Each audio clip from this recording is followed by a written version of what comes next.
Hi, it's Mike. Thanks for clicking in. Welcome to my shop. Hope you're having a great day. I'm in the process of building a 1-watt guitar amplifier here, and I'm just waiting for some chassis parts to arrive so I can finish off that build series. In the meantime, I thought I'd show you how to build your own metal badge.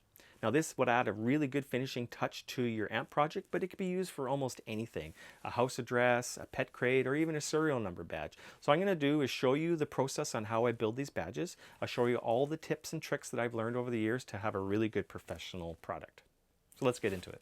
So we're going to use the Cricut Joy to produce our decal. Now some might think this is a cute little crafting device, but it's much more than that. It's a very powerful machine, so don't let the size fool you. Basically, it's kind of like a printer with a knife in it, and it will cut out the vinyl for you. So you're going to need to get some temporary vinyl. You're also going to need to get some transfer tape so you can transfer the decal to the metal. You're also going to need some type of weeding tool. So I just made this weeding tool to help me pick off the sticker. When you purchase this machine, it also comes with a design space. So you can download that design space to a computer, a tablet, or your phone. And I'm going to use it off the phone, and I'll show you how to do that. So let's go ahead and design our decal. So I have my phone open here, and we have the app, the Cricut Design Space. So we'll click on that, and we'll fire it up, and it automatically brings you into its front panel, and it has a bunch of pre-populated designs which you can do. So what we're going to do is hit the canvas section, and I've already done my designs that I want to do to save some time. Basically, I'm going to redo this badge to make it a little bit more professional. Put the Canadian maple leaf because I'm Canadian. I'm going to do a serial number badge, and I've decided to call my amplifier, that 1-watt I'm building, the Princeton 1. And we're going to do a couple Vibrolux and a Princeton badge as well because I don't want to waste any type of vinyl.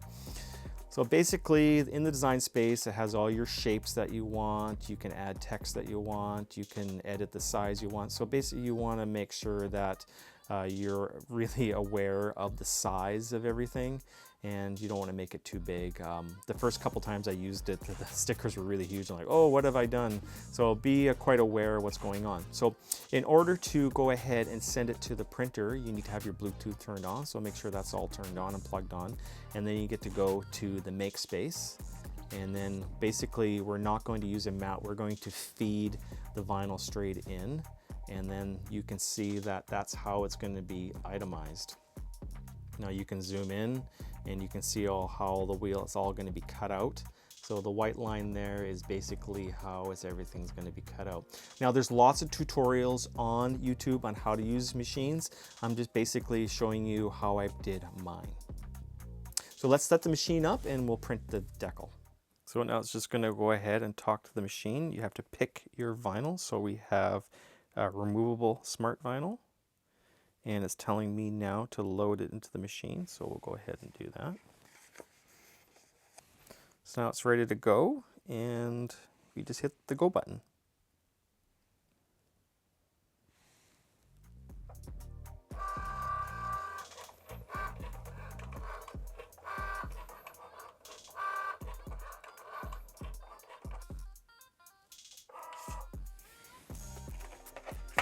There we go, all cut out.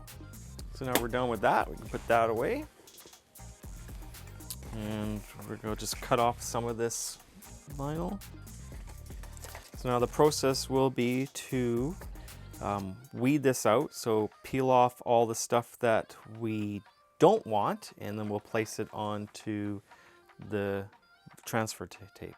So we'll go ahead and we'll work on the 3 different amp badges. So Princeton 1, Vibrolux, and just the Princeton.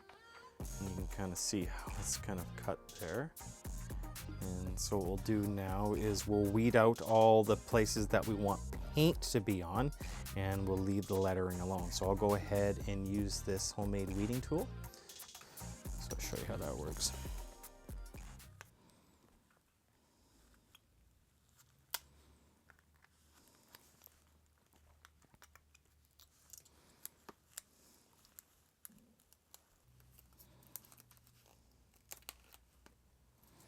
And then you just go in and take out the little pieces in the middle from the O and the E. So there you go, I went ahead and weeded out all the other pieces. So basically everything that's white is going to have paint on it. So what we're going to do now is we're going to transfer this over to our transfer tape.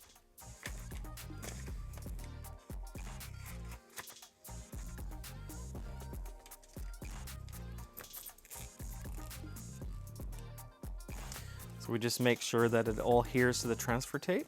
And then what I'll do now is we'll cut each piece per size, per decal.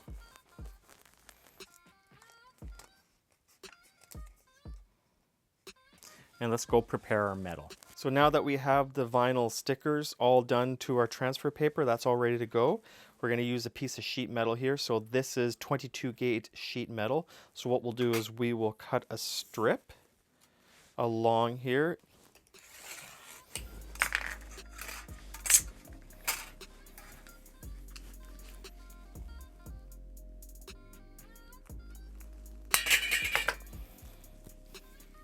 So what we also want to do is try to make this as flat as possible. So what you can do is you can hammer right on the metal if you want, but sometimes a rough hammer will actually leave some imprints on there. So what I tend to do is take a piece of wood, just try to get it as flat as possible.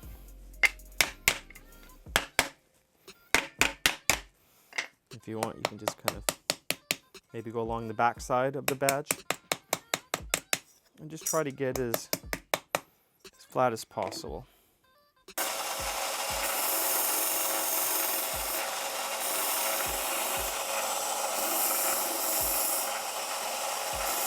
So if you don't have a belt sander, no worries. You can also use a vise and a mill-baster file. This is a nice fine file, and you can just work over the edges with the file. So we'll work that a little bit more, and then we're ready for some cleanup and paint.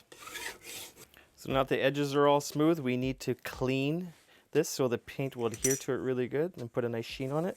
So we'll just take some steel wool and we'll give it a nice polish with the steel wool. And that usually makes it pretty smooth and clean. If you have some bigger gouges in it, you could take like 600 grit sandpaper or emery cloth and give it a nice polish as well. But I find that if you have really good smooth sheet metal, the steel wool is all you really need. Looks good. So now we need to get all the residue off, and what I typically do is just use some normal rubbing alcohol, isopropyl alcohol, 99%, and that seems to get all the impurities off it. You could use acetone, you could use paint thinner. It's all nice and clean. We will let that evaporate, let that dry.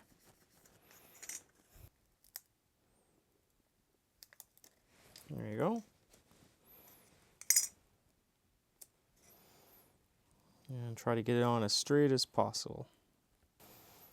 There we go. Transfer it over to the metal.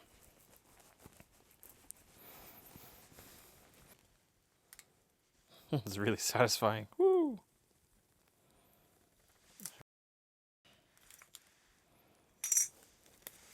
So what I do now is I will just put it on a scrap piece of wood and I'll mask the edges off so I don't get any overspray underneath it or on anything that's exposed. So we'll just mask off the edges here so it holds it down really tight.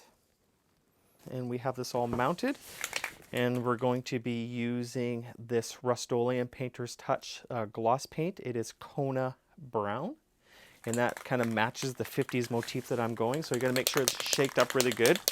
So the key here is what we want to do, one coat, one thick coat, and that's it. And we're going to let it dry for an hour. That's all it needs is an hour. And then we're going to carefully pick up the stickers after an hour. If you wait longer than an hour, you won't be able to peel off the stickers.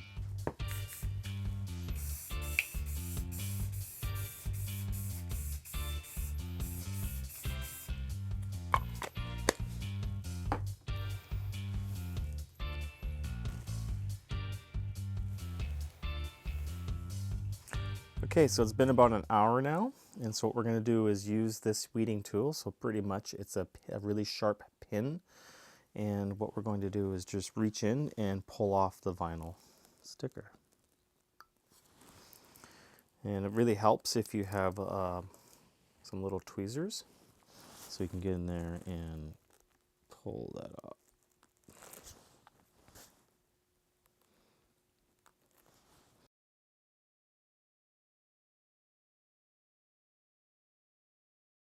And there you go. So now that we have all the vinyl peeled off, what we're going to do now is very carefully drill small holes in the corners for the mounting screws. And then what we'll do is we'll round the corners over here, and then we'll give it a shot of lacquer. And then that way, the lacquer will actually adhere to the somewhat tacky paint. So be careful not to touch the paint because it's still kind of tacky and your fingerprints will transfer over on that.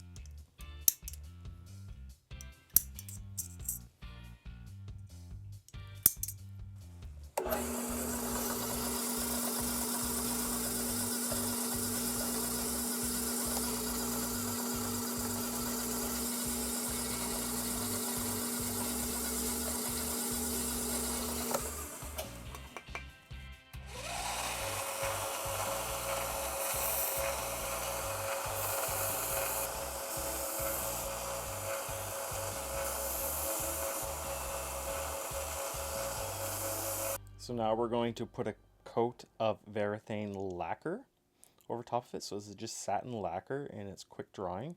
And what we do is we put a really thick coat on and let it cure overnight.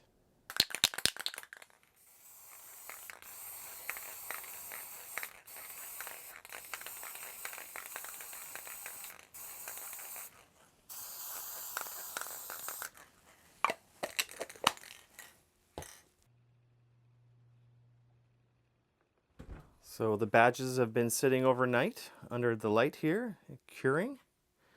So I went ahead and I built another one. So I have the Princeton one, the Vibrolux, and this new badge that I created here. And this will go on to this preamplifier build that I'm working on. It's got a little retro feel to it, a little preamp. And then that badge will go right there. Well, here are the completed badges. I think they turned out pretty good. This one will be going on my 1-watt amplifier build. It's going to be called the Princeton 1. And this one will be going on a preamplifier build that I'm working on. It has a nice little retro feel to it. I like it. So don't let the size of that Cricut machine fool you. It's more than just a crafting device. As a matter of fact, here's another project I'm working on, and it's a custom amplifier, and I built my own chassis from scratch, and I used the same process to build my own panel. So here I got a same front panel and a back panel, and it's pretty much the same process that I made the badges. You print the decals off and you paint over top of them and peel them off, and it turned out pretty good. So I'm going to be doing another video on how to make your own amplifier chassis using the same process. So please subscribe and hit the bell icon so you're notified. Once again, I hope this inspires you to build something similar. Thanks for watching. See you in the next video.